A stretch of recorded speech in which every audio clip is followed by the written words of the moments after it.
DJ Batelma, des actualités uniques, dynamiques et renversantes dans le journal TV. Des équipements électriques abordables et de qualité. Batimax, le partenaire des bons plans, vous présente Nivava.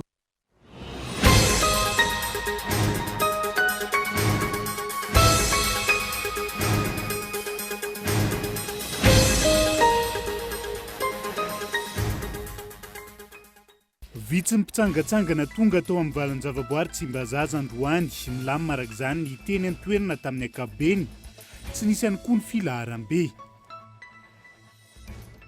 Tovovavy 5 hatramin'ny 1 taona amin'izao fotoana no tena hiarany fakana-keriny hoy ny mpitsabo tsy maintsy irosona ny fanintanana sy ny fampitoniana ary ny fanaraha-maso ireo zaza ny hiarany fakana-keriny hoy ny vadiny filohan'ny repoblika.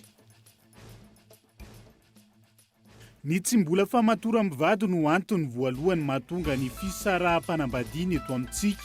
Manaraka izany ny olana arabola sy ny fampirafesana araka ny faneho-kevitra mpisolovava iray. Tsy ho hita intsony ny gadokira mampiavaka ny Madagasikara raha ny fitsokin'ny rivo mpandrosoana eo amin'ny sehatry ny hira sy ny mozika amin'izao fotoana. Isan'ny mampivoana ny fiarahamonina ihany koa ny tononkirandreo mpanakanto zandriny sy raha ny faneho-kevitra hatrany. Midina ifotony nankahery ireo miaramila miatrika adiny filoha Ukrainiana Volodymyr Zelensky. Ireo miaramila izay efa niatrika ny ady tao anatin'ny 3 volana sy tapany. Ny andindinin'izay.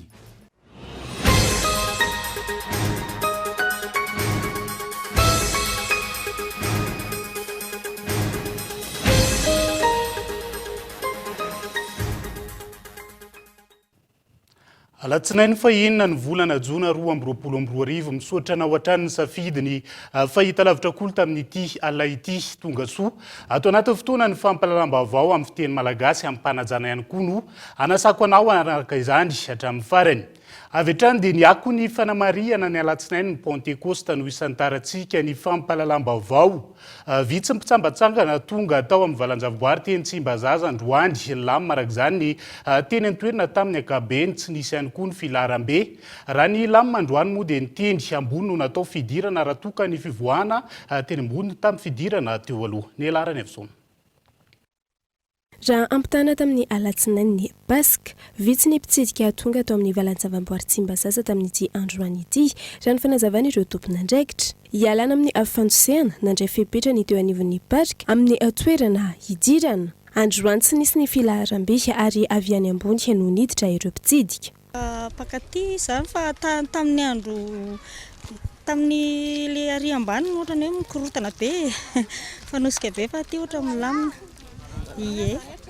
Fianakaviana monina eto Antananarivo ihany ny akamaroan'ireo olona tonga nitsidika ny valan-javaboary teo Tsimbazaza, ao ireo mitondra ankizy ilalao, ao kosa ireo olon-dehibe nisafidiny hiala sasatra kely. Efa niomana tamin'izany avokoa ny rehetra ka nitondra sakafo. Ka eto mba akaiky anay. Ie. Na hoe mandeha tongotra ary mody dia akaiky moa izay koa mitondra ankizy izany. Dia ny ankizy ny tena hoentina izany. Tangatsangana mandehandeha mampilalao ankizy. Mitondra sakafo dia miara misakafo amin'ny ankizy aty.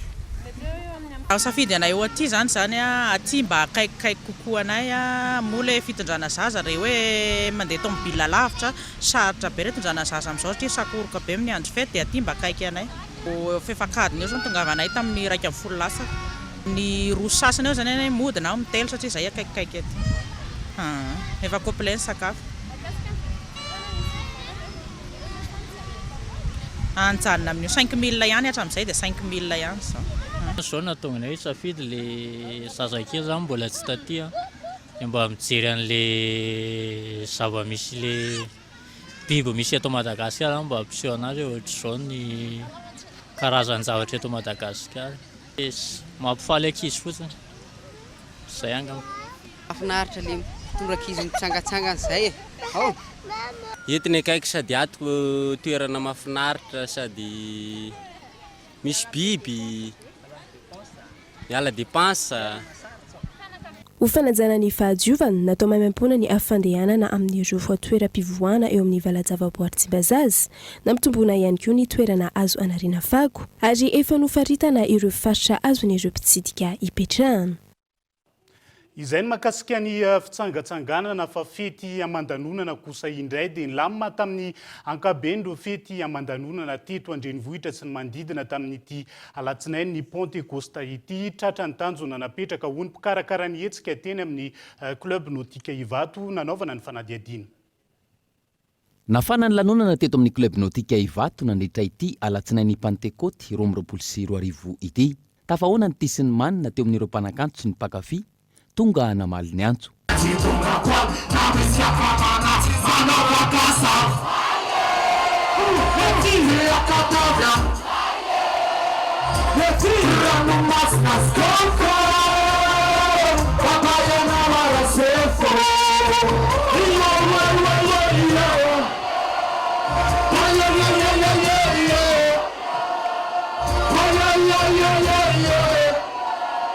Nilamina amin'ny ankapobeny ny fampisehoana teto Antananarivo renivohitra sy ny manodidina tamin'ity anio ity. Teto amin'ny club nautique manokana, tratra ny tanjona hoy ny mpikarakara ny hetsika. Azo lazaina aloha hoe tratra ny tanjona sy ny eritreretina mpikarakara raha tao anatin'izay fiatoana kely izay nandritra ny amiana ara-pahasalamana. Dia azo natao hoe tratra ihany ny tanjona satria tonga maro ihany ny olona namana. Efa fandiminy ny hetsika tsinjaka be tety Ivato izy ity dia raha fony sécurité zany azo atao hoe efa voafehanay raha ny momba ny ety amin'ny club nautique Ivato. Mpanakanto fanta-daza ankafiziny ireo tanora sy olon-dehibe ny nanafana ny lanonana teto, niakatra ny maripana ary samy nanao izay ho afany nanatrika ny fampisehoana. Nateo aza ny vovoka, tsy nasakana ireo mpakafy ihany koa tanteraka tao anatin'ny hafaliana.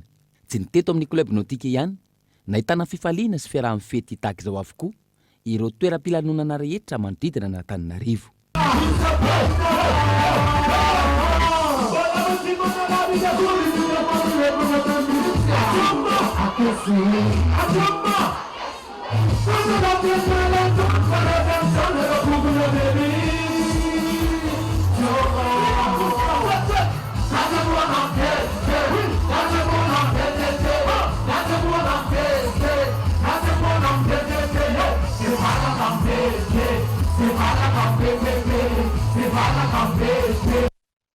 Vidy izay ny fety fa ny rarafaka nankiriny eto Andrenivohitra mbola mitantara mitohy hatreto. Tovovavy 12 hatramin'ny 20 taona ankehitriny no tena hiarany fakanankiriny ho ny mpitsabo. Tsy maintsy rosoana ny fanentanana sy ny fampitoniana ary ny fanaraha-maso ireo zaza ny hiarany fakanankiriny ho ny vadin'ny filohan'ny Repoblika izay nitsidika sy nankahery any fanantenana Sordia nisy nankakeriny teny amin'ny 7 hektara gaeton Andriatsilavo. Tovovavy 12 hatramin'ny 20 taona eo ankehitriny no tena hiaran'ny fakanankiriny hoy ny mpitsabo. Misy ihany koa ny tovolahy fa vitsy. Nanamarika ny mpitsabo fa tsy misy amin'ny ankapobeny ny herisetra ara-batana mahazo ireo tovovavy misy mankankiriny ankoatra ny diampatotra. Ireo dia ohatran'ny voarebireby izay asa raha misy karazana gaza kely izy tomany azy amin'ny voalohany. Izay mbola tsy fantatra hoe ahoana ny anaovany azy fa misy hoe jerena kely amin'ny maso, manatona amin'ny masony zany ny tanan'ilay olona dia tsy mahatsiaro izy avy eo. Asa zany izay raha gazy. Dia avy eo dia misy ampisotroana zavatra ao anatin'ilay tômôbila rehefa avy eo. Eo zany ilay tena hoe drogué izy ireo. Misy ny atao hoe drogue moa zany dia rehefa zavatra nocifa amin'ny vatan'ilay olona dia ataontsika hoe drogue foana izy amin'izay fotoan'izay. Dia anisany enlevé zany izy ireo ary drogué fa ny violence physique tsy dia tena nisy betsaka zany. Misy ihany ny voafatotra ny tanany fa tsy dia tena nisy hoe ratra be zany aloha ilay zaza, tsy nisy an'izay ilay izy. Dia avy eo indray dia vetivety ihany dia mahatsiaro ilay zaza fa tena misy traumatisme psychologique be mihitsy izy na hatramin'izao ara zany dia mbola sady matahotra no mbola matsiaro izy tena efa matsiaro daholo ary vetivety dia matsiaro fa tena traumatisé. Mpinamana akaiky niaran'ny fakanankiriny teny amin'ny 67 hektara ifanantenana sy Ordia. Mitantara ny nakana azy ifanantenana. Tamin'ny telo sasany izay dia nisy namako meilleur amiko be mihitsy efa nanomboka tamin'ny 5e zay sisa ny namana dia miarany olo izay dia anatinaritra anao izy dia rehefa ilay andeha saraka fa manao kanay izay dia misy olona anankiroa tena anankiroa manao chemise mangamanga pataloha maintimainty ohatra amin'ireny olona andeha hamonjy fety ireny dia fandona taminay roa dia namoaka ohatra ny ranomanitra kely izay izy dia resaka taminareo izy tsy resaka fa tonga dia nidominy fotsiny izay dia tonga dia nidominy izay dia avy eo namoakatra ny ranomanitra kely izy dia nataony teo amin'ny olonay roa dia le anankiray satria le namako anankiray marantso dia mora safotra sady mora toratora dia izy tonga dia ohatrany tonga dia safotra dia izany tantanan'le anankiray teto nitazominy dia kitapo no entiny tamin'ny tanana anankiray dia rehefa izay ohatra ny teo amin'ilay toerana dia rehefa ohatra ny nandroso kely mety teo amin'ny 4 minitra teo dia nampidiriny zareo tao anaty tomobile dia ilay izy 4x4 maintimainty dia vitre fumée dia ao amin'ny devant ihany misy seza fa ny ao aoriana tsisy seza dia misy rideau ny ao aoriana dia misy ohatra ny labasy fotsifotsy ny ao ambany dia anankiroa zareo ny nakanay dia telo miaraka amin'ny dokotera misy dokotera anankiray tao anatiny. Maonana fantarandreo dokotera ilay izy? Manao tenue dokotera fotsifotsy izy dia gant fotsifotsy dia cache-bouche bleu dia manao satroka ohatra ny dokotera ireny izy. Manao an'ilay Charlotte? Dia tonga tao izay dia nankany tery amin'ilay sisiny ordea dia izany nankany tery amin'ny sisiny dia hitako aloha misy boaty misy ohatra ny vata kely izay dia ohatra misy boribory ohatra misy lavaka kely ny ao amin'ilay boaty dia misy ny ao amin'ilay vata dia misy boaty kely ohatra ny transparent izay misy sarony fotsifotsy dia ohatra ny enina ilay boaty milahatra aty dia misy enina dia enina ohatra daholo dia misy raha kely daholo ao anatin'ilay boaty izay dia ozy izy ilay dokotera tamin'ilay anankiray fa ilay anankiray nanao chauffeur dia tsy miteny zareo tsy miresaka fa ohatra manao baiko moana fotsiny dia misy zavatra nasainy nalainy tao ambadika an'ilay haniny dia nasainy sotroko dia tsy haiko ordiarany mety tamin'ny fa izay tadidiko farany. Forceny sotroina? Dia izay tadidiko farany tsisy ninina tadidiko raha tsy efa tonga tany amin'ny hôpitaly. Nitsidika nanoana sy nankahery ny tovavy roa izay isan'ny ny anjadiny fakanakeriny izay niseho lany sy mahazo lakan-kehitriny Ramatoa Mialy Rajoelina vadin'ny filohan'ny repoblika. Tsy maintsy hirosona ny fanentanana sy ny fampitoniana ary ny fanaraha-maso ireo zazaniaran'ny fakanakeriny hoy izy. Mety misy afaka asiana ve suivi psychologique ho an'ireto ankizy reto afaka mbola arahana maso ve ry zareo so sanatria misy zavatra hafa mahazo an'zareo satria ianao zao miteny mbola tsy fantatra hoe marina inona zany le mahazo an'zareo za zao raha mijery dia ohatrany hoe tranche d'âge an'ankizy 15 ans isaky mahita 15 ans 21 ans 16 ans 17 ans misy antony manokana mahatonga an'izay zavatra izay tsara manao sensibilisation angamantsika ho an'ireo ray aman-dreny tsara manao apaisement koa amin'ny satria mampisavovoro ny fiarahamonina ny toejava mitranga dia ny tena zava-dehibe amiko dia mifanara-maso an'ireto ankizy reto tsara angamba ny hazavaina amin'ilay fianakaviana hoe suivi psychologique tsy hoe marary saina kory le zaza fa fanampiana le zaza amin'ilay satria manao crise d'angoisse le zaza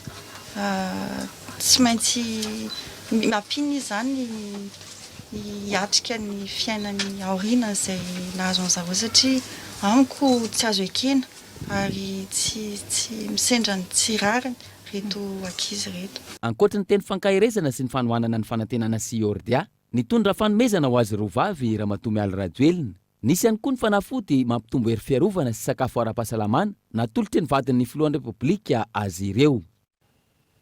Fa ny tsy mbola famatoran'ny vady no antony voalohany mahatonga ny fisaraha-panambadiana eto amintsika manaraka izany ny olana rabola sy ny fampirafesana araka ny faneho-kevitra mpisolovava iray na izany na tsy izany miankina amin'ny mpivady ny fanafainganana ny dingana isan'ny tokony mandidina izay fisaraha-panambadiana izay.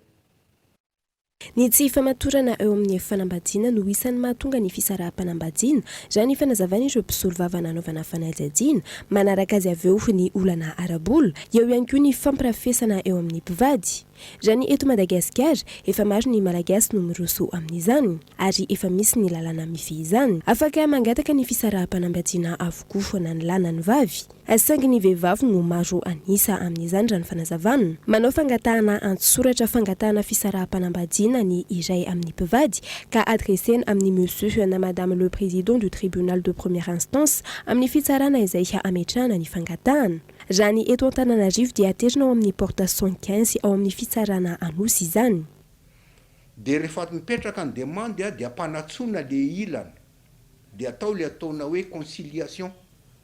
Inona le conciliation? Le conciliation ampifanatrena le mpivady. Divorce no antaniny voalohany hoe inona no antony angatanao an'le divorce, dia manazava izy zao ny antony, zao ny antony, zao ny antony. Dia mamaly indray le anankiray zay sy nangataka hoe tsy zay ny zava-misy fa zao ny zava-misy, zay zava-misy. Dia rehefa vita zay conciliation zay dia mamoaka ordonnance ny juge de conciliateur. Dia zay ray alehany na izy miteny hoe prononcer na ny séparation de domicile le mpivady na sy prononcer fa dia hoe mijanona miara-mipetraka anareo. Zay zany ny zava-misy. Miankina amin'ny mpivady rontota ny faharetany fisaraha-panambadiana iray, ao ireo maharitra amam-bolana, ao koa izay amataonany. Raha mamoaka ordonnance de non-conciliation ny juge conciliateur dia alefany amin'ny mpitsara ahafahana manao fanadihadiana lalina ny raharaha. Dia engagena amin'izay ny débat au fond. Inona le débat au fond? Alefa zany amena juge pitsara efa juge mitsara indray le eo amin'izay fotoana zay fa tsy conciliateur atsony, tsy mampiavana atsony zany fa itsara hoe iza ny manana marina dia inona ny proof amin'le zavatra teneniny anankiray. Dia ampidirina débat au fond le izy dia miditra salle d'audience izy amin'izay fotoana zay dia manao échange na conclusion. Mandefa aloha le anankiray nangataka dia mamaly le anankiray nangatahana le fisaraha-panambadiana dia mifamaly eo. Dia ny mety ho zavatra iseho dia zao. Araka ny teneniko teo ny eto amintsika tsy azo ekena zany hoe divorce à l'amiable zany. Zavatra mety iseho dia zao. Na le juge miprononcer divorce au tort partagé des époux, zany hoe samy diso izy roa, na izy miprononcer divorce au tort exclusif amin'ny ray mpivady, ty fahatelo ty ny loza, na le juge miprononcer reprise de la vie commune. Aorian'ny valin'ny didy afaka mampiakatra ny raharaha ny ankilany raha toka tsy afa-po amin'ny didim-pitsarana. Rehefa mametraka ny fangatahana fisaraha-panambadiana ao amin'ny fitsarana ny olona iray dia mandovola 7,4 ariary ny sandany fanaovana ny enrôlement ny dossier. Raha toka tsy maintsy manao ny assignation par voie d'huissier na ny fampampiatsona ny ankilany dia mandofa 10,2 ariary ny mpitory. Izay no vola tsy maintsy aloha, miankina amin'ny tsirairay kosa ny ambony raha toka maka mpisolo vavy sy amin'ny fikarakarana ny antotan-taratasy izay ilaina. Tsy mbola misy ny divorce à l'amiable raha ny eto Madagasikara tsy toy ny any France. Tsy maintsy manaraka ireo dingana ireo ny fisaraha-panambadiana eto Madagasikara. Fa manomboka ahitana fiakaran'ny tan'olona voamarina fa tratry ny Covid-19 eto Madagasikara indrindra ny eto Analamanga raha ny antotanisa avy amin'ny Ministeran'ny Fahasalamam-bahoaka tao anatin'ny herinandro izany hoe nanomboka ny 8 Mey hatramin'ny 3 Jona. Olona iray no fantatra fa namony ainy ary 100 ireo olona voamarina fa mitondra ny valinaretina Covid-19 tamina fitiliana 7,704 raha ny firafitra izay dia teto Analamanga ny 4 tamin'ireo tranga vaovao ka ny 4 amin'ireo marary no anaty fahasarotana. Amin'ny totaly 7,7 kosa amin'izao fotoana ireo marary manaraka fitsaboana. Fa sy ampiariana lavanila kosa indray dia tokony hialalana an-tsena lavanila eto Madagasikara isiny fifaninanana hoy ny solombavambahoaka voafidy tao an-talaha tsy mihainiany fotony ihany koa ministera PM manoloana ireo sosikevitra samihafa na roso fanatsarana ny vidim-bokatra ho tombotsoan'ny tantsaha araka ny fanazavana hatrany onona saina. Tsy mahavaolana ny famerana ny vidin'ny lavanila maitso 5.7 ariary ny kilao ho ny solombavambahoaka an'Antalaha ity distrika ity izay isan'ny sombotry ny lavanila eto Madagasikara. Efa niteraka olana tany amin'ny faritra maro raha tsy ilaza fa tsy ny tao ambanja ny fanatanterahana izany raha ny faneho-keviny. Vaolana arosony ny fanalalana ny tsena ahafahan'ireo mpanangom-bokatra sy ny mpamboly mifanaraka. Voalohany zany vitsy le olo nazo agrément ray zany. Faharoa ny fanjakagna zegny fa nanao menace hoe gadraina le mivanga ambany 75. Dikan'izany zany lasa mihena indray le mpividy zany. Ary raha tsisy faninanana io rarana varotra io sahirana antsika tafavoaka. Ilaigna ny faninanana, ilaigna maro ny olo afaka magnondrana vanilla fa agnisan'ny vahaolagna raiky amin'ny fiakarana lavanille zay zavatra zay. Tokony intany ny vahaolagna malaky mba tsy hatratrarana zany amin'ny sava zany. Intana malaky ny olo jiaby vidy vanilla. Aza menansegna fa raha menansena re mihemotra dia farana amin'izay lasa tsy hoisy mpividy farany sagnatria ny volana ny lavanille mba atao malalaka ny varotro. Esoro ny sakasakana atao malalaka raha-barotro ny vidim-bokatra ny lavanille-ntsika fa mino za fa miakatra eo. Maro ny hevitra efa naroson'ireo mpisehatra amin'ny lavanille eto amintsika amana ny olana amin'ity vokatra isan'ny ahafantarana ny Madagasikara manerana izao tontolo izao ity saingy manao be marina ny ministry ny varotra ho hiatran ny solombavambahoaka an'Antalaha. Inona marina ity taon'ny ministry ny varotra ity amin'ny resaka ity rarana lavanille ity fa matatro zay magnino sakanana ny olona maro mahazo contrat tsy amena agrément ary matatro za so dia andatsaka ny filoham-pirenena antevagna ny ministry ny varotra ty. So dia mandalitra ny filoham-pirenena zany ny ministry ny varotra matatro za. Nisy atelier natao farany tsisy solombavambahoaka na renina antsona. Nararotina mihitsy ny solombavambahoaka niala tao avy navorony ny mpanao lavanille rehetra tsisy hevitry ny solombavambahoaka. Nefa zay mba manan-kevitra ihany mikasika io rarana vanille io. CNN antony matonga zay tsy ampidirina agnatin'io fivoriana mikasika ny lavanille io. Tsy ivona isokatra ny 7 Jolay izao ny tsenan'ny lavanille ao amin'ny distrika an'Antalaha ka nairan'ity solombavambahoaka ity ny fahefana-panatanteraka hijery vahaolana aingana sy maharitra momba izany tsy hakivy ireo mpamokatra fa ihany koa hanatsarana ny fampidiram-bola amin'ny kitapom-bola amin'ny mpanjakana. Avy any Antalaha isika dia hiazo an'Antsirabe vetivety ao anatin'ity vaovao manaraka ity. Nanantanteraka hetsika fanadiovana fahobe tao amin'ny EPP Ambohimeny ireo mpiasa avy amin'ny orinasa Laguna Madagasikara ao Antsirabe ny hetsika izay nataon'izy ireo nandritra ny andro maneran-tany ho an'ny fiarovana ny tontolo iainana ny sabotsy fa 4 ny volana Jona lasa teo kolo Antsirabe. Izao tontolo izao dia iray ihany io ny lohahevitra nentina nandritra ny fankalazana ny andro maneran-tany ho an'ny fiarovana ny tontolo iainana tamin'ity taona 2024 ity. Nandray anjara biriky tamin'izany ny orinasa Laguna Madagasikara ao anatin'ny groupe Ciel izay manana orinasa eto Antsirabe. Nisy arak'izany ny hetsika izay nataon'ireo mpiasa avy eo anivon'ity orinasa ity.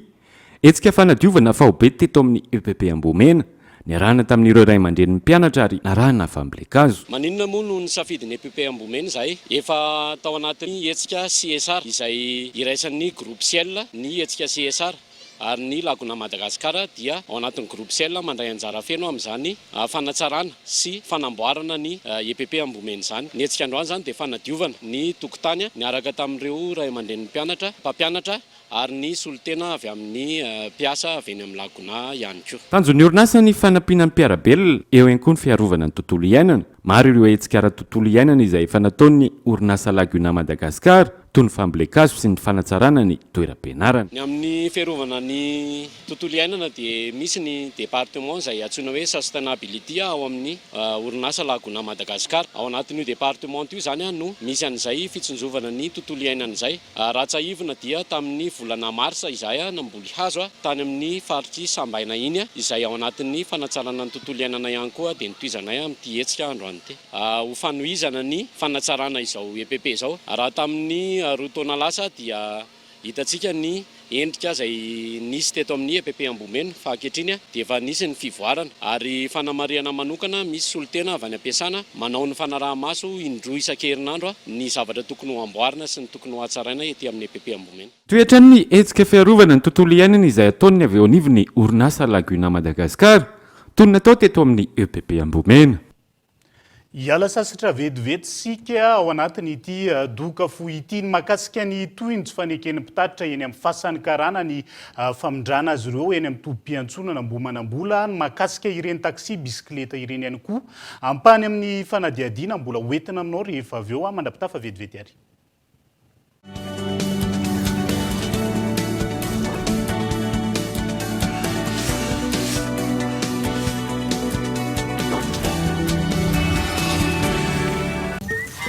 Salama, balika.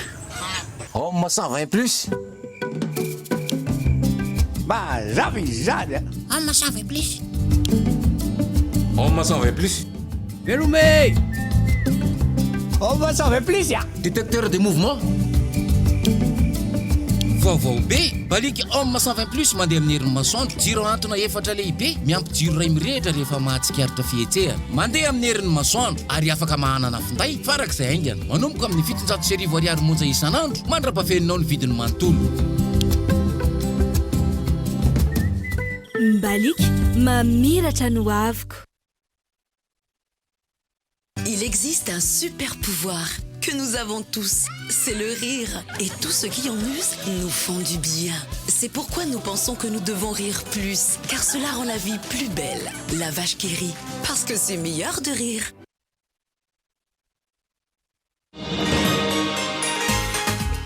C'est un travail très difficile d'attraper les bébés qui bougent et de changer leur couche en même temps.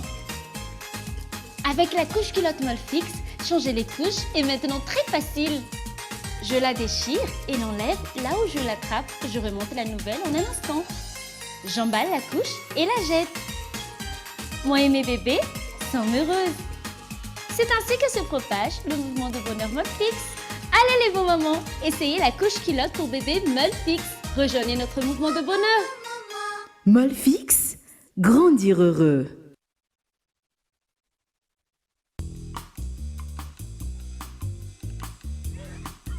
Ce n'est pas n'importe quel rasoir Bic. C'est un Flex 5, doté de 5 lames. Enfin, plutôt 6. Chaque lame s'adapte au contour de votre peau, tout en douceur. Même sous le nez, en toute facilité. Sa sphère métallique améliore l'équilibre pour un rasage parfaitement contrôlé. Je garde toujours le contrôle. Bientôt. Bic Flex 5. Révélez le barbier en vous. Oro. Une fraîcheur instantanée.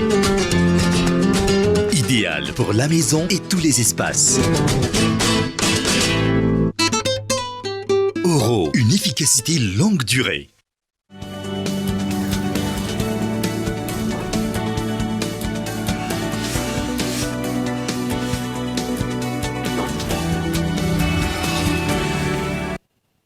Tonga soa indray ato anatin'ny tapany faharoa amin'ny fampahalalam-baovao amin'ity ala ity isantarantsika izany dia zandary ray indray no lavony mbala ny jiolahy noho ny fifandonana teo ampitandro ny filaminana sy ireo odaly tao amin'ny Fokotany Bemoka commune Maromavo district ny Maintirano. Olona roa no nalain'ireo jiolahy natao takalonay nandritra izay.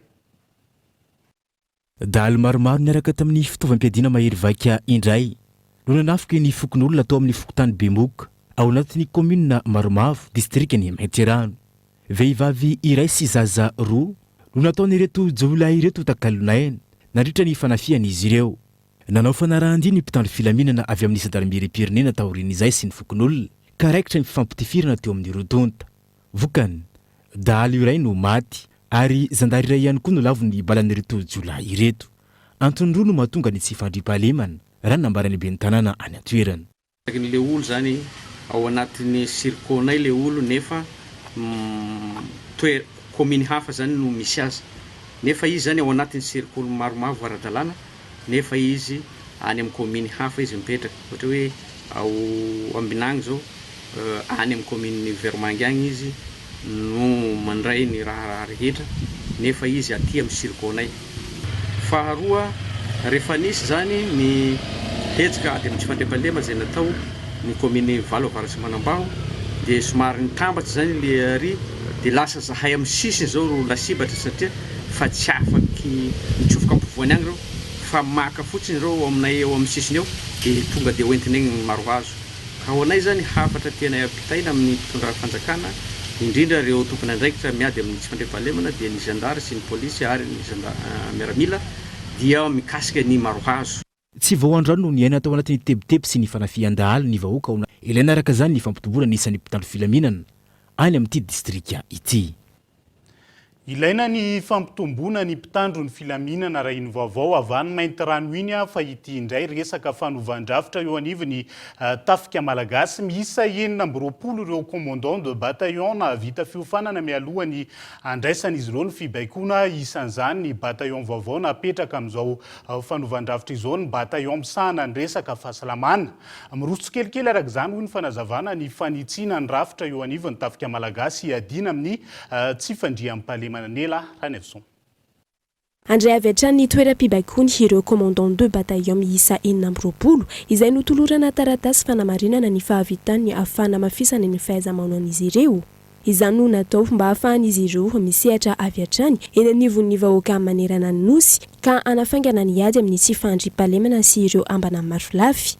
Fampiofanana izay tafiditra indrindra ao anatin'ny afanovandravitra eo anivon'ny tafika malagasy izao. Tsara fa miroso hatransika amin'ny fanitsinan'ny rafitry ny foloalinda mba hanana foloalinda amin'ny fanandrify amin'ny zavamisy sy amin'ny fanenjena ny fanatanterahana ny velorano andriamatoa foloan'ny republika sady lehibe faratapy ny foloalinda ary izany fanitsina zany dia natao indrindra ananatsika tafika zay afaka misy ty miatrika miambana rehetrarehetra izay mety isy eto amin'ny tany sy ny fanjakana ary dia tanteraka zany ankehitriny ny zany fametrahana commandant bataillon zany izay pejy vaovao amin'ny tantaran'ny folo alinda malagasy ny zavatra vaovao dia ny fisina atao hoe bataillon médical zany hoe bataillon zay dokotera ny akamaroan'izy ireo sy mpisehatra ara-pahasalamana. Efa miroso ny fanitsin-drafitra ary ho hita taratra mandritra ny matso lehibe izay ataony fa 20 jona ho avy izao izany raha ny fanazavana na izany aza mbola maro ny rafitra izay mbola mila apetraka. Rahantsika ankehitriny amin'ny fanitsinan'ny rafitra ny tiana lazaina dia mbola ametraka asika ny atao hoe détachement aérien any avaratra any Atsoy zany sy any Atsimo zany any Iosy efa mpanaovana angary sika zao ankehitriny mba ametrahantsika nireo fiaramanidina na reo angidiby zay ampiasaina ny amin'ny faritra Atsimo iny ary ny faritra avaratra dia mpandiniana tsara tsika ny ametrahana an'izany mba ho akaikikaiky kokoa ny toerana zay ilana azy reo fiaramanidina na reo angidiby ireo natotosany asa zay na niraka zay mpanaovana azy ireo taka zany koa ny amin'ny tafika an-dranomasina dia eo ampanamboarana ny atao hoe chaîne sémaphorique sika zany hoe misy sémaphore apetraka amina toerana vitsivitsy eto Madagasikara ahafahana mitily andreo sambo zay miditra aty amin'ny ranomasina zay ambany fitantanasika malagasy hoe nanome voninahitra ny fanolorana ny mari-pakasitrahana ireo commandant de bataillon ny ministry ny fiarovam-pirenena ny sekretera maharitry ny fiarovana eo anivon'ny fiadidinan'ny republika ny lehibe ny état-major ireo tafika ireo lehibe ny état-major ny tafika 3 notron'ireo tompona andraikitra ambony eo anivon'ny tafika malagasy. Famitaky ny anavozana sy anajariana ny toerana misy azy ireo amin'izao fotoana ireo mpitatitra eny amin'ny fasan'ny karana toeriny hatrany araka izany ny famindrana azy ireo eny anivony tobim-piantsonana Ambohimanambola ny eny an-toerana izay namafisina izy ireo fa tsy mahavaolana na izany ho an'ny mpitatitra na ho an'ireo mpandeha ihany koa onona saina. Nandeha indray ny resaka tatoato indrindra hatramina voafidy ireo birao vaovao hitantana ny tobo fiantsonana etsy amin'ny fasan'ny karana fa irosona ny famindrana azy ireo eny amin'ny tobo fiantsonana Ambohimanambola. Nanamafy ny filoha vaovao eo anivon'ny KMMTF fa eny amin'ny fasan'ny karana ny tokony hatsaraina fa tsy ny famindrana toerana azy ireo. Le any Ambohimanambola dia efa hitanay fa ndarafitra tsy netsona any ampitatotra anankiray nanakana hevitra taminy momba mipitsopitsony sy nandrafetana azy noho izany eny ambomanambola dia tsy mifanaraka amin'ny filany coopérative azy tsy mifanaraka amin'ny filany mpitatotra azy tsy mifanaraka amin'ny vahoaka tanterina satria olona andeha iana tsy moa dia averin-dalana ena varatra rehefa anamboatra ity gararotery ity dia alaina ny hevitra mpitatotra noho izany dia mangataka mpanajany zay mangataka na tanandroa amin'ny Andriamatoa filoha anaovana nyity gararotery ity ho manaraka ny filany coopérative azy sy milamy mpanjifa rehetrarehetra azy. Mampitombo ny vola lan'ireo mpandeha ny fifindrany amin'ny tombo fiantsonana Ambomanambola raha ny fanazavan'izy ireo hatrany ary ahafaty antoka ny mpitatotra ihany koa. Dia ny olona tao aminay sy ny olona tanterinay hatramin'izay dia olona mpandraraha ihany.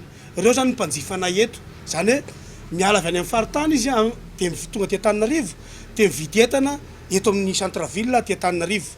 Dia ireo ihany tao aminay mamonjy ny toerana misy azy miala eto amin'ny titobetsona ty ndray rehefa avy eo. Dia raha ohatra zany ka mifindra eny ny gare routière, ireo ihany nefa ny olona tao aminay tsy manana olona tao amin'izay taxi brosy manerana Madagasikara raha sy mpandraraha. Raha ny saran-dalana fotsiny ialany zareo eny amin'ny centre-ville mividy entana amonjy anay amonjy an'le toerana izay netretina hoe hamindrananay. Dia efa freny zareo miala any amin'ny centre-ville mody any amin'ny tany andehanany dia efa mety mbola isy ambiny ary vola pelatany any noho ny amonjy an'le gare routière izay nieritrretin'ny fitondrana teo aloha hoe anaovana an'le gare routière ampiasaina indray ny mpitatotra. Andrasana araka izany izay ho fanapa-kevitra ny fitondram-panjakana momba ity fitakiana ireo mpitatotra ity. Raha irisoana ny fanavaozana eny amin'ny fasan'ny karana, inona no ampiasana ny fotodrafitrasa eny Ambomanambola. Fa mihevery ankehitriny ny fahalalam-pomba sy ny fifanajana eny anivon'ny fiarahamonina amin'izao olona roa amin'ny olona 5 no manao toetra sy fihetsika maherisetra hony teo anivon'ny commune Antananarivo renivohitra ny commune izay niroso tamin'ny hetsika fanitanana sy fampianarana fahaiza-miaina ny farany herinandro teo. Gaëtan Andriatsilavo. Mihevery ankehitriny ny fahaiza-miaina, ny fahalalam-pomba ary ny fifanajana eny anivon'ny fiarahamonina. Navela ary tsy hita soratra nandritra ny fotoana maro, ny adidin'ny fiarahamonina anabe anka miteraka voka-dratsy sy herisetra amin'ny endriny maro. Amin'izao fotoana, olona roa amin'ny olona 5 no manao toetra sy fihetsika maherisetra, hoy ny ao anivon'ny commune Antananarivo renivohitra. Ho fanampiana ireo mpiarabelona, nanota boky kely hanampinana ny ankizy sy tanora, ny interclub féminin. Anjara brikinay moa zany efa misy boky kely efa voatonta resaka momba an'izy io, izay no zaraina dia ao anatin'ny boky kely iny mirakitra ny zon'ny tsirairay ny ankizy moa zany zatovo inona no formana herisetra isan-karazany mety mitranga ary inona no atao raha sendra tojo an'izay. Efa maro ny ezaka natao hanabeazana ny olom-pirenena saingy mila tolo-tanana sy fiaraha-miasa amin'ny isambatan'olona izany. Tsy voatery ho zavatra hita maso ihany no afaka atao anatrarana ny tanjona raha ny fanazavana hatrany. Tetika ao anatin'ny fitantanana sy fiadidina ny tanàna dia ny zavatra hita maso mivainga foana no resantsika aiza ny lalany, ny lavaka, ny circulation ny naninona ny sécurité tsy namboarina fa mitarihy ihany etseretsetra. Ny atao hoe arda zany power zany hoe le hery somary hita mivainga maso zany no resantsika. Ary eo dia eo indrindra no ataoko hoe mahadisy foana hatramin'izay ny fitantanana rehetra isa tamatohatra. Ny atao hoe soft power na ny atao hoe lay hery tsy hitanao maso, lay enerjika tokony hoentinao izay tsy hita maso izay ny fanabeazana ny fotony. Io zany no zavatra heverin'ny Antananarivo renivohitra fa lehibe ary izay dia izay indrindra no antom-piasiany ity direction anankiry izay miandraikitra ny vie communautaire isaky ny fokon'olona amin'ireo 2.7 fokon'olona eto Antananarivo. Ilaina ary zava-dehibe ny fampianarana ny ankizy hatrany amin'ny fahazazany. Tsy ny ankizy ihany, ny olon-dehibe no tokony hanome ohatra tsara amin'ny fahaiza-miaina sy ny fahalalam-pomba. Lafomba vao hafa kosa indray isan'ny asiray ny forona teto andrenivohitra noho ny krizy ara-pahasalamana ireo taxi bisikileta mampitohy an'Anosibe, Anosizato hatrany ampitatafika manodidina ny 20 amin'izao amin'izao fotoana ireo lehilahy manao ity asa ity ary arivo ariary ny sarandalana anatin'izay. Asa maro no very vokatry ny Covid-19 teto Madagasikara. Vokatra io samy mitady ny fomba iahen'ny ankohonany ny tsirairay. Isan'ny hitan'ireto vatandehilahy ireto tamin'izany ny fitaterana olona amin'ny bisikileta. Nentiny tsena tanam-piandohana noho ny tsy fisian'ireo taksibe tamin'ireny fotoana ny fihiboana ireny ary mbola azo ivelomana ihany izany amin'izao fotoana hoy izy ireo. Ny asa raha teo tsy misy. Ho an'ity raim-pianakaviana ity mpanao trano no asany teo aloha ary izao nivadika ho mpitondra taksi bisikileta izao. BTP fa noho tsy fisian'le asa dia noho ny fidangan'le vidim-penana zany raha ny tena marina dia tonga dia hita mihitsy hoe tonga dia tsisy le asa. Tonga dia automatika zany le asa tonga dia nikatso hoe tonga dia tsisy. Zay no nahatonga anao hoe alao aloha anao taksi bisikileta satria alao maty rapitsy toy izay maty androany. Nanomboany ty aloha fa hatramin'ny confinement ka hatramin'izao fa tato izany ny antombo be le mpanao azy. À peu près ataoko hoe eo amin'ny 60 bisikileta eo ngamba zay ny après le confinement farany teo. Dia nanomboka teo amin'ny novambra teo zany ny antombo ngamba mino fa raha ny total anay koa mbola tsy azoko tena isa marina fa à peu près fotsiny mety misy eo amin'ny 180 eo. Fito mianaka no velominy amin'ity asa ity. Tsy misy ny vola mipetraka fa ny sakafo isan'andro no asa amin'ity asany ity. Manodidina ny 30 minitra no anaovan'izy ireo nanosy be ampita tafika raha amin'ny fotoana mampitohana ny fifamoivoizana. Ny sarandalana izay manomboka amin'ny 10 ariary miankina amin'ny lalana sy ny vesatry ny entana. Izy aloha dia azo atao hoe ohatra mitsindroka ohatran'ny akoho raha azavaina. Raha ohatra hoe fitinina dia ohatran'ny mitsindroka ohatran'ny akoho rehefa misy hohanina fotsiny dia zay ngambany. Fa tsy dia ahitanao marobola hoe misy hoe ananganan-javatra na hividianana zavatra zany. Za zao nandritra ny fotoana tsy niasako zay hatramin'ny nanaovako taksi bisikileta zany. Raha resaka hoe hena zany tsy voavidy. Tsy voavidy tsony zany. Fa rehefa hoe mihinam-bary le zay ao an-trano dia mihinananana dia zay ny zava-dehibe. Rehefa tsy maty zany. Vola mipetraka aloha tsisy tsy mahanany ianao. Ny laoka zany ary ianao raha menaka zany tsy voavidy. Zary ianao raha mahita menaka atao amin'ny anana dia zay. Fa raha resaka vola mipetraka zany tsisy. Manderaka ny asa ary misy ny fomba manokana atao isaky ny tonga any an-trano ahafahana miatrika indray ny ampitso. Tena reraka aloha raha ohatra hoe lazay ny azo ilazana azy. Fa isaky ny hariva ianao dia mamana rano. Dia atao amin'ny tavoahangy dia orona amin'iny rano mafana iny mivatape sy ny fitombenana satria fitombenana le hoan'ny lasely dia mivatape amin'le mamoy foana. Raha le baume zany mety fa ohatrany misy effet secondaire le baume relax kely amidy eny an-tsena ireny. Zatra an'iny ianao dia tsy mety tsony. Ohatra eo daholo zany fangaro aro na eny na dia mpanan-karena raha ohatra ao anatin'le embouteillage ohatra dia tazomin'ny embouteillage izy dia misy olona maika tamonjy an'le fotoana dia tsy maintsy lasa izy maka bisikileta eto. Dia tsy ohatran'ny an taksi moto koa na taksi ville hoe lafo be. Fa ny anay zany azo atao hoe takatry ny sarangan'ny olona rehetra satria atonotony ny karamanay. Misy ihany koa ireo misehatra amin'ny fampanofanany bisikileta ahafahany ireto vatan-dehilahy ireto manao ity asa ity. Manomboka amin'ny 3 ariary hatramin'ny 5 ariary isan'andro izany ka izay manofa no miantoka raha misy fahasimbarana ny bisikileta eo am-panatanterahana ny asa. Ankalalahana ny fanatanterahana ity asa ity hatreto tsy misy ny sakana avy amin'ny commune raha nambaran'izy ireo hatrany. Isan'ny fitaovam-pitaterana efatranainy raha ny bisikileta fa izao indray zany vao misy ary miroborobony amin'ny endriny izay taksi izay. Dia hotoizantsika ao anatin'izay fa resaka fifamoivoizana an-dalamby. Nanomboka ny volana janoary 2022 no nitsahatra ny fifamoivoizana an-dalamby mampitohy any Brickaville sy Moramanga no ny fasimbany. Tsy afaka nifamezivezy araka izany ireo mponina. Toy izay ihany koa ny vokatra tany an-toerana miverina tsikelikely zany amin'izao fotoana ary manomboka mampiakatra ny fari-piaina ny mponina any an-toerana ihany koa hoy ny solombavambahoaka voafidy tao Brickaville fanamparazavana. Ny hena tanteraka mihitsy ny ekonomia satria ny vokatra azo avy anatin'izany dia tsy afaka avoaka noho ny tsy fahafahana mivezivezy sy ny fahafahana mandeha amin'ny lalana satria lalana tokana io nena tagnatin'ny fahasairanana sy fahasarona tanteraka ny mponina tanatin'izany fotoana zany. Nandritra an'izay nefa dia tsy nitsahatra ny tenanay nanatina ny tompona andraikitra foana amin'ny fitaterana an-dalamby dia ny orinasa Madarella zany. Dia tamin'ny fa 14 ny volana May teo no fionana farany ka nandeha nanomboka ny omaly alakamisy faharoany volana jona ny la machine mampitoery Moramanga sy Brickaville ary anateranay ny fankasitrahana tsy fisaorana araka ny afalian'ny vahoaka manamorona ny lalamby raha manomboka eo andekaleka mandrapatonga any ambila le maintso dia efa mandeha mitohy ny fitaterana amin'igny amin'izao fotoana izao ary ny nafinaritra anay koa dia ny tombo anakiroa ny wagon fahafana mitondra olona raha vala amin'ny valopolo izy teo aloha lasa 70 amin'izao fotoana izao.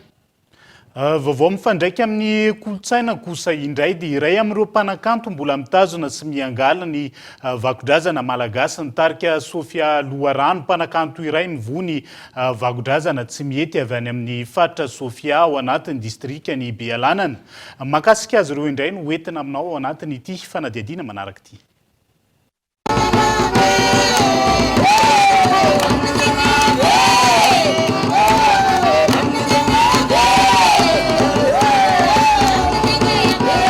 Iray amin'ireo tarika mivoy ny vakodrazana malagasy fampiasa ny foko tsy mihety ao anatin'ny faritra Sofia iny ny tarika Sofia Loharano, tarika izay mananatra ny kolotsaina malagasy amin'ny alalan'ny balikorodon miaraka amin'ny aponga sy ny ragasy. Misa 5 izy ireo no andrafitra ny tarika fa misa 5 ihany ireto hitantsika amin'ny sary ireto.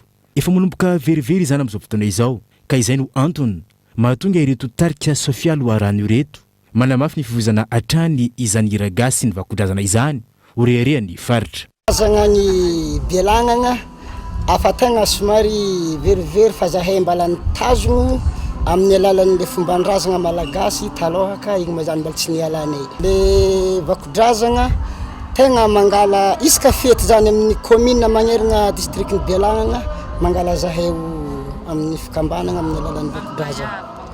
Ny angalan'ologno zahay magnano sakafara avekeke magnajary raza magnano tsaboraha fangalam-bayavy zany maro ny mangala ny maro ny mankafy noho tsy fampian'le fitaovagna ho zany karaha ohatran-draha mbala tsy dia hitan'ologno lavitra zany zany. Mila tosika ara-pitaovana izy ireo mba ahafahana manatsara kokoa ny fitazomana izany kolotsaina ataony izany. Ke magnano zany dong zany magnano fomban-drazana efa amizay zany magnano zany tsy mihety zany zahay zany tafilasa zany ny fitaovagna zany ndesigny agnano azy zasa zany tsy ampy karazagna hoe zany amin'ny broskesy miaraka amin'ny gitara jiaby zany sitariny zany maro be zany ny olo zany mila zahay zany agnano zio zany manjary zany zany le raha tsy ampy aminay zany zany mahatonga zahay zany tafy misy zany le tokony tegna tsara le asanay zany zany zany tegna matakatra zany manjary tsy tafaboaka zesika no zany le matsara zany zany mbo mangataka zany fagnampiagna aminare zany manampefagna ambony mbo zany zany mbo anangatagna zany le fagnampiagna mbo apiaka zany mbo matsaratsara tokoa zany ny asa zay tsakonay zany. Zava-dehibe ny fanomezana tosika ny mpanakanto miangaly ny vakodrazana tahaka izao mba tsy ahavery ny fomba mampanao na eo aza ny fidira ny kolotsaina vahiny.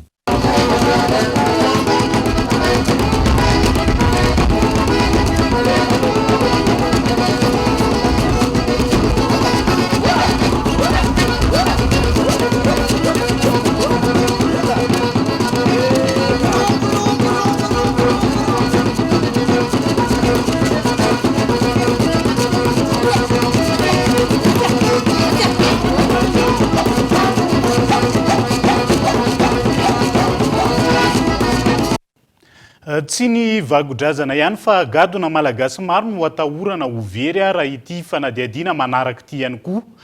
Tsy ho hita intsony ny gadokira mampiavaka ny Madagasikara raha ny fitsokony rivo-pandrosoana eo amin'ny sehatry ny hira sy ny mozika amin'izao fotoana hoy ny Jean Rigaud izay mankalaza ny 70 taona ny rany ihany koa isany mampivoana ny fiarahamonina ankehitriny ihany koa ny tononkirandreo mpanakanto zandriny raha ny faneho-kevitra hatrany. Hoentina makaiza ny kolotsaina malagasy io ny fanontaniana apetraky Jean Rigaud amin'ireo mpihira namany manoloana ny fivoarany hira sy ny mozika ankehitriny. Ity mpanakanto ity izay miditra amin'ny 70 taona ny rany amin'izao fotoana izao.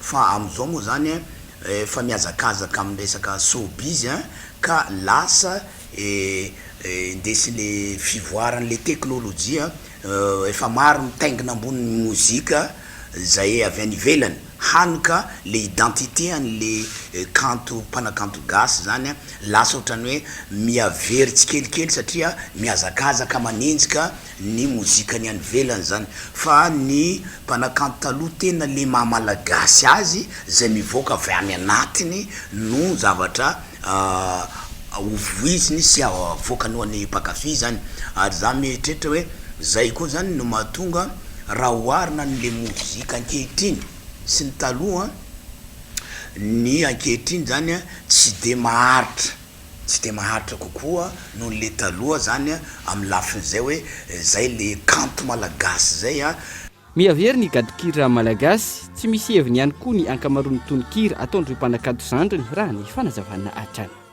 ary maniry ohatry ny anana ny mpanakanto malagasy ary tena hita fa miroborobo tokoa fa ny somary manahiran-tsaina ihany a hitady ho sarony le faux artiste ny vrai artiste amin'ny alalan'ny fampiasana vola fanaovana matrakazy etoeto fa misy ho an'ny mpanakanto a ny dirany amin'ny sehatra ny kanto tsy de lety loatra le talentananany na fitiavany fa voalohany problème tsy fanananasy voalohany ndraindray anatin'ny kanto no moramora koa zany ahitana lalana mitsaky velany na hoe araka tenin'ny rahalahy princio lasa mihira aby ny olona ozy izy mba sitrany mba misy télé de mba mahita vady na mba mahita fa hafa ihany zany rehefa tena hoe tena iainanao le kanto feno 3 taona amin'ity taona 2024 ity nitarika Jean Rigaud isan'ny afantarany maro azy ny fivoizana ny gadona slo salegy antosy malesy ary ny salesy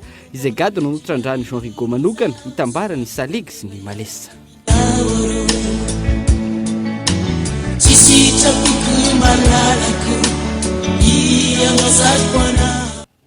dia izay ihany koa no hoentintsika miampita ao anatin'ny maresaka iraisan'ny pirenena nidina hifotony nankahery ireo miaramila miatrika adiny filoha ukrainiana Volodymyr Zelensky ireo miaramila izay efa niatrika ny ady tao anatin'ny 3 volana sy tapany mbola mafy ny ady ao Donbassa indrindra ny ao Severodonetsk izay nambarany ukrainiana fa efa azo ny antsasaky ny tanàna amin'izao fotoana izao.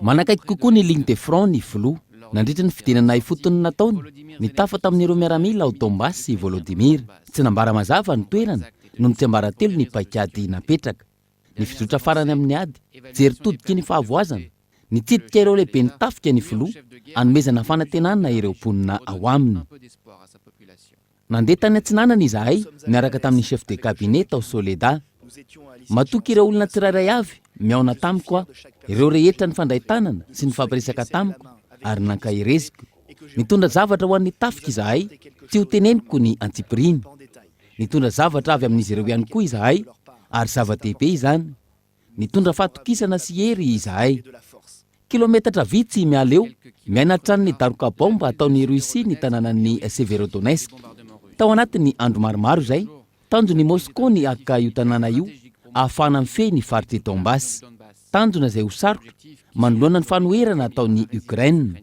ny zava-misy miamafy hatrany ny ady eny an-dalana betsaka ny fahavoazana ho an'ny ankolafikery tsirairay avy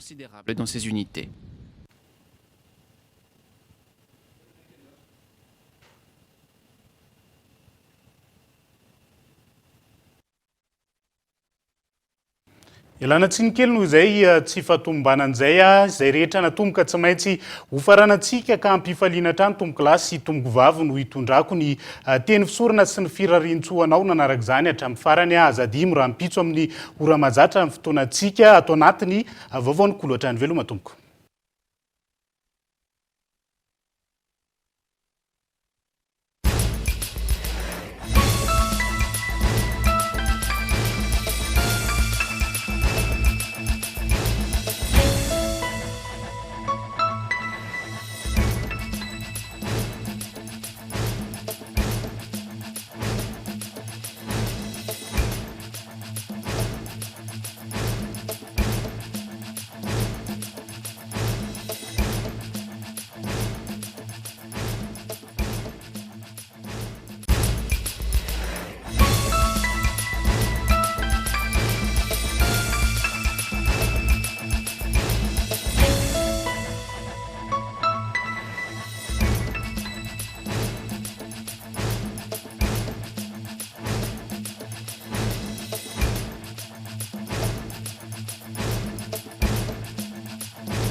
des équipements électriques abordables et de qualité. Batimax, le partenaire des bons plans, vous a présenté Nivavo.